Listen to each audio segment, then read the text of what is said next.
Go. Good morning, good afternoon, good evening. It's Jake with Grooves and Grails back for video number 2. If you saw my last video, it was all about psych rock.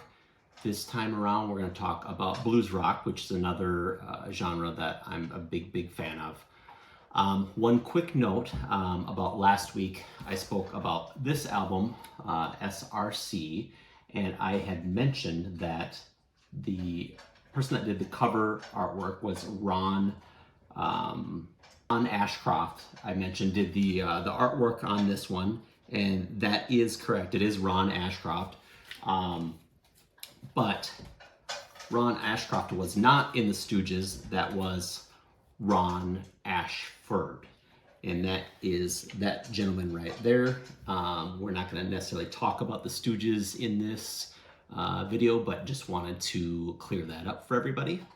And I also wanted to show you quick too, I had mentioned that I felt like the artwork in SRC was kind of similar to the Allman Brothers Eat a Peach in the Gatefold, so I'm going to show you that quick, and then we'll roll right into the blues rock. So you can see there again a bunch of very psychedelic artwork, just like SRC, elves, mushrooms, all kinds of things, psych, which is pretty phenomenal. Anyways, we'll get into the blues rock now. The first album I am selecting from my collection, and again, we're going to do major label albums, just the same that we did for psych. So I'm hoping that they're easier to find if you want to stream them or if you want to purchase them. So the first one we're going to talk about is Alamo. And this one is interesting because it does not look like blues rock. It kind of looks more to me like it would be southern rock, right? Because on the cover there you have the picture of the Alamo, right? And then when you turn the cover to the back, you have all the fine young gentlemen in the band, and they don't necessarily look like blues rock guys. They look more like southern rock guys, but they absolutely are not. These guys were from Memphis, Tennessee. This was on the Atlantic label from 1971, and there's lots of heavy guitars, fast playing, and it's phenomenal. I would suggest that you check it out. For the second album, we are going to talk about Cactus. Cactus was a super group, and a lot of people know about Cactus, but they were a super group, kind of the beginning of supergroups, right? So this was on the Atco label from 1970. The members came from Vanilla Fudge, Buddy Miles Express, and the Amboy Dukes. But this thing is hot, heavy, it's fast, and the very first song, I mean, it starts off with Parchman Farm, and it starts with that, hot and heavy, and it does not let up. This is the first Cactus album, but I would suggest listening to or buying any Cactus album. If you're into blues rock, you will not be disappointed. They're absolutely fantastic. All right, the next one is Frigid Pink. This is a band that was out of Detroit. This is their second album from 1970. Their first album was made popular because they had a cover song from the Animals, House of the Rising Sun. And these guys are amazing. It's blues rock. It sounds great. The very first song, you have Black Lace, and then Sing a Song for Freedom. It rolls right through. It's relentless. It's amazing. It's great. Another fun fact about this band is they were so popular in their home city, Detroit, that back in the day when Led Zeppelin first came to play in the States and they played in Detroit, Led Zeppelin opened for Frigid Pink at the Detroit Ballroom. So that was kind of a cool little side note that I thought. So the next album is Houston Fearless. This is one of those one and done albums. They're from LA, so West Coast band. Albums from 1969, It's on the Imperial label, which was part of Liberty Records. And this one is, you don't see this one around too terribly often for being on a common label, but it's a scorcher. It's really good. And sometimes you can get fooled by these covers. Sometimes you'll think, oh, this is more, maybe this is more psych. This one's definitely in the blues vein, but you know, they do oscillate back and forth between blues, hard rock, and psych, but nevertheless, it's an amazing album. It's a great listen. It's a fast listen.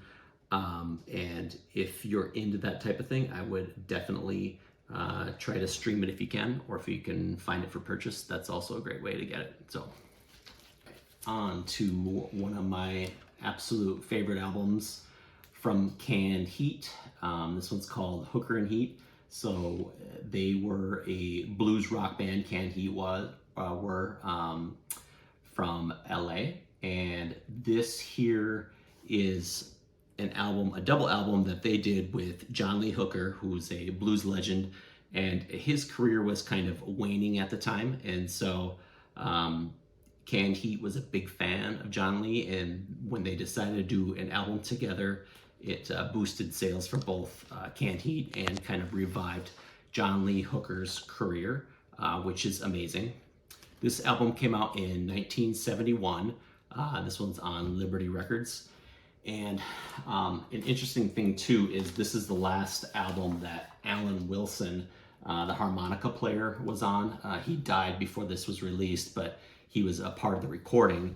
And so he's not in the cover here. They just actually have him here in this photograph or this picture with the band. And then there's him in here as well. But this is amazing. It is it's part songs, part jam session. You can hear John Lee talking back and forth with the band. It's awesome. It's like what I imagine it was like being there in the recording studio. It's fantastic. Can't say enough about this one. Next one we have is Freedom Through the Years. Now, this was a UK-based band.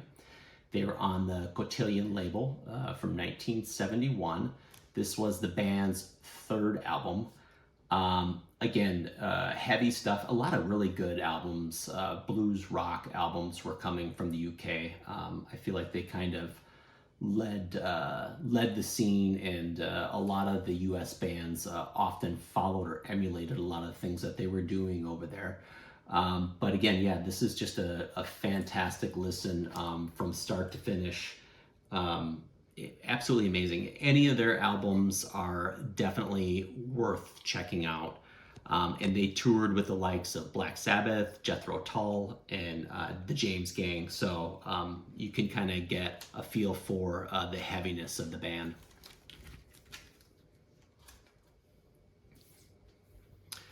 All right, on to Skid Row Skid. This one's from 1970 on the Epic label. This was their second album. They were from Dublin, Ireland. And so it's not the Skid Row that we know and love with Sebastian Bach. It is a power trio from Dublin. And this is an amazing album. This is also a promo copy, which is kind of cool. Again, we've got some fantastic artwork here. And an interesting fact about this group here is Phil Lynott, who is the lead singer for Thin Lizzy, was in this group before they turned into a power trio. So right before they recorded their first album, Phil Lynott was let go so that they could create the power trio. So it's a fun fact. He went on to legend and fame as well, but Skid Row, not as well known. All right, the next one is Ashan, In From the Cold. This one is definitely considered a grail in some circles. Again, a one and done album. This is another band from the UK, and this album is an absolute scorcher. It's amazing. From start to finish, there's not a dud on here. And another interesting thing is the lead singer and guitarist, Bob Weston, would later go on to play guitar for Fleetwood Mac. So fun little tidbit there. This one doesn't usually show up too terribly often. I'm not sure if they have reissues or represses available, but I know you can stream it, and it sounds fantastic. So I would highly suggest this one. All right, now we have Juicy Lucy, yet another UK band. This is their first album, self-titled, and it is from 1969. It was on the Atco label in the States, and then in the UK it was on the Vertigo label, which is a very desirable label to collect. Hard-hitting UK blues rock. Their first hit that they had was a cover of Bo Diddley's Who Do You Love, which is fantastic. But this is absolute ripper as well. And the cover is interesting because it's a woman she's naked, and she's in the middle of what seems to be rotting fruit, and she may be eating some of it. And then the rest of the rotten fruit on the back. The UK cover actually extends out, and you can see a lot of the rest of her body. So I think they made the US cover a little bit more censored. But it's fantastic. Definitely check it out. All right, back to the power trios. We have Tin House. This is their self-titled album from 1971. Another one that's a one and done album. And these guys were from Orlando, Florida. And this thing is awesome. It's fantastic. You've got songs that are crazy, right? I Want Your Body, You've Gone Too Far, Be Good and Be Kind, Personal Gain, Jezebel, Give Me Your Lovin'. It's a fantastic album. And a really interesting thing to me too is that it was produced by Rick Derringer, Mr. Rock and Roll Hoochie Coo. So I thought that was kind of an interesting little tidbit. And the power trio was also made up of very young men who unfortunately didn't go on to create another album for us, but we do have this gem, so I would definitely check this one out. We have Head Over Heels.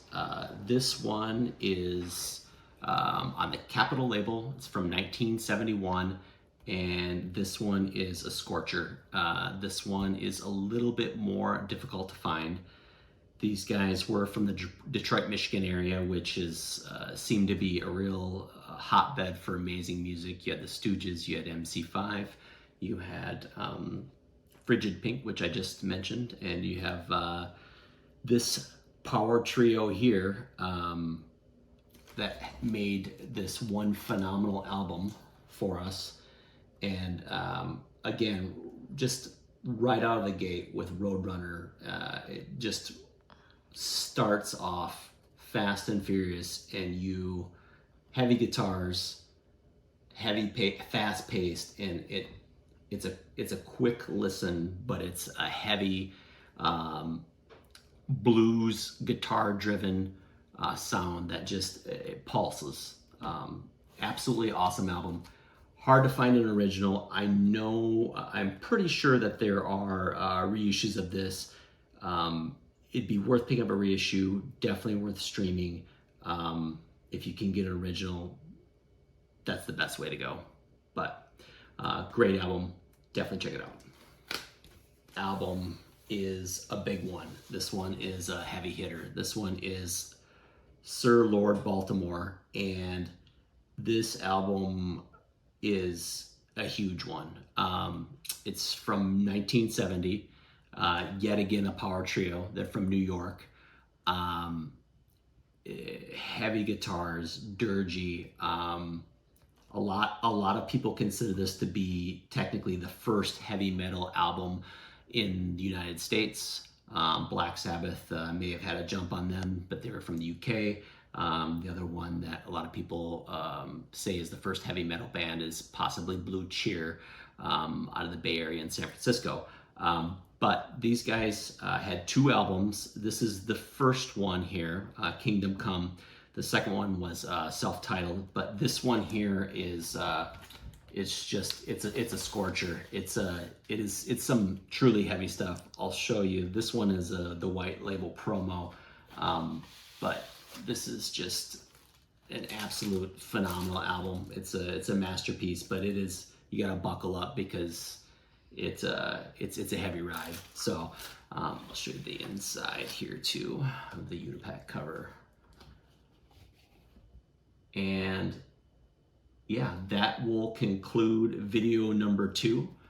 We will probably get another video up. I'm thinking something along the lines of acid rock, possibly.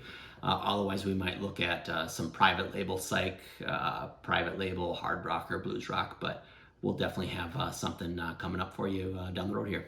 Thanks.